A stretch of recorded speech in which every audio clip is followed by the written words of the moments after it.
Hello, I'm speaking on behalf of myself and Moms for Liberty, Howard County. In 2016, Tony Timpa, a 32-year-old schizophrenic man, called the police because he had been off his meds and he needed help. When the police arrived, Tony was handcuffed by a security guard already. 3 Dallas police officers then proceeded to restrain him for nearly 14 minutes with their hands and knees on the back of Tony's neck. During the restraint, Tony kept saying, "You're going to kill me," as the police officers mocked and laughed at Tony, and eventually Tony went limp. As Tony's limp body was carried off in a stretcher, one officer said, "I hope we didn't kill him." Tony's death wasn't reported until 2017. The officers were never held accountable, nor would they release the body cam footage. Why wasn't Tony's story big news? Tragically, today's woke theology of social justice demands that the behavior of certain individuals no longer be punished because the problem is not flawed human hearts, but its skin color. Tony was white and therefore privileged, so his experience was ignored and justice wasn't served. Why such a different reaction over George Floyd's death 4 years later and the demands for justice over his life being taken? What about Tony? Did his life matter?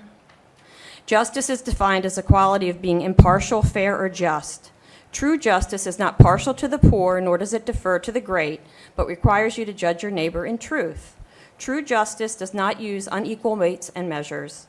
Those practicing woke religion at HCPSS have pushed social justice theology in our schools.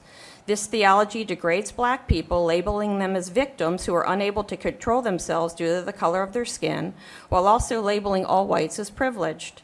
Racism is defined as the belief that certain races possess characteristics so as to distinguish them as inferior or superior to one another.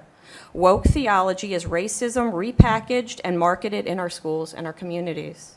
Historically, we have seen racism used by all people of different backgrounds, and they use it to create wealth and power for themselves by exploiting others.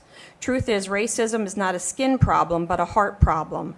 What causes quarrels and fights among us? Isn't it that you want something but you don't get it? You kill, you covet, but you can't have it because what you want. Lincoln's heartfelt words regarding equality should be our posture today. Let us discard all this quibbling about this man or that man, this race and that race, and the other race being inferior, and therefore they must be placed in an inferior position. Let us discard all these things and unite as one people throughout this land until we once more can stand up declaring that all men are created equal. Thank you.